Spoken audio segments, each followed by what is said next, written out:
Hi, this is Jim Musser with Upstream Ministries, and welcome back to Views from Downstream channel. And this week we're talking about how the church can change to become much more serious and successful in fulfilling the mission that our Lord gave us to make disciples. And I want to start out by telling a story. I was once asked to speak in a church, which often happened as a representative of our campus ministry. And I went to this church in Kansas, and the elders were gathered in the hallway. And so I went up to them and introduced myself. And I could tell that they were a little bit panicked.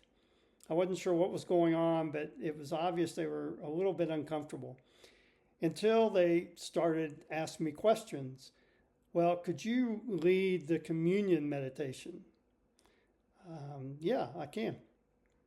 Can you lead the prayer time? Well, sure, I can do that. I always try to be very accommodating to supporting churches, whatever they wanted me to do. And I didn't think this was the time to ask this question. So why can't you do that? You're elders in the church. I did not ask that. And it was wise that I didn't. But the question remained.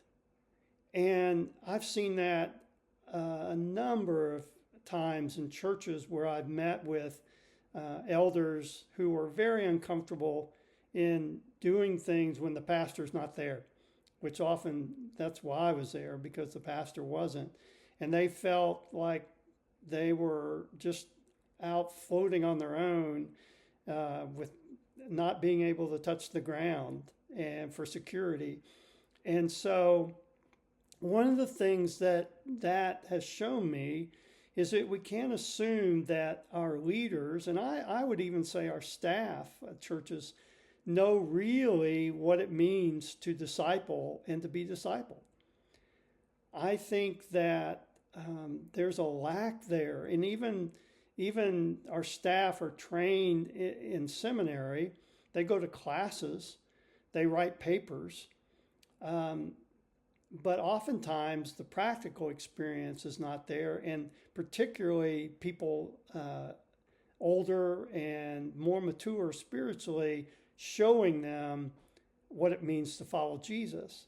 And I know in my own life, that seminary was one of the spiritual low points of my life, because I was studying the scriptures and writing papers and doing all that, but nobody was really pouring into me spiritually, and I was really lagging. And I was, in a way, glad that when I graduated and I began to really have to pour into the word myself and really develop a relationship, because I knew that wasn't going to cut it if I just relied on my job or whatever to carry me through. I needed to really develop spiritually.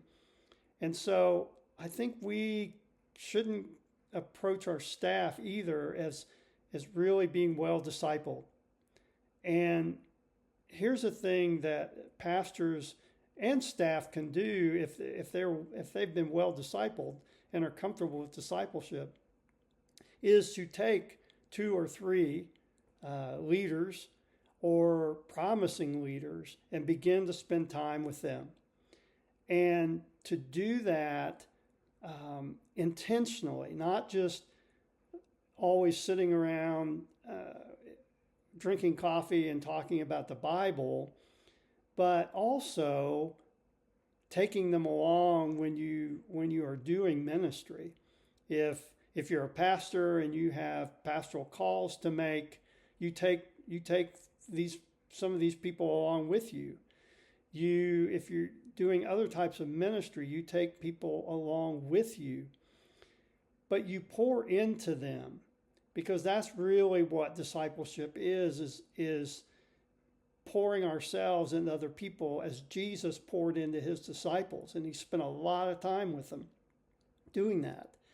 And I think a lot of times our pastors are spending time doing things that obviously is part of the job, but it's not really pouring into the people that they're called to equip.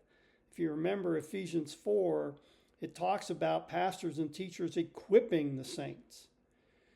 And oftentimes that is not what pastors are doing these days.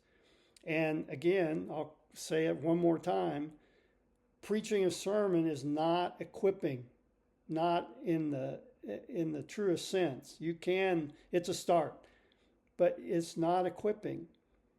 And that is the role of the pastor, is equipping the saints for works of service. And that's what's breaking down in our churches. That's what's not happening.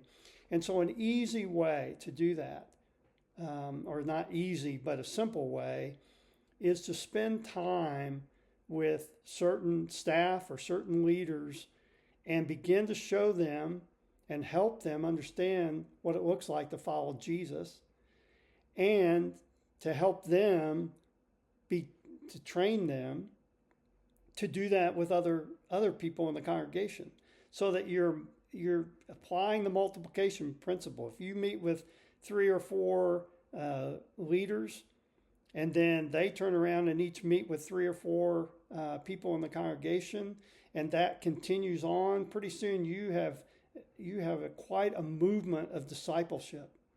But you have to start somewhere, and I would suggest that that's one place to start. So we'll pick it up next week, talk more about this. I'm excited to get into this because this is really where my heart is, that we need to just take the first steps. They may be baby steps, but we need to take them. And I hope that I've given you some thoughts to contemplate, and some things that you could possibly implement in your own ministries. Have a great weekend, and we'll see you next Monday.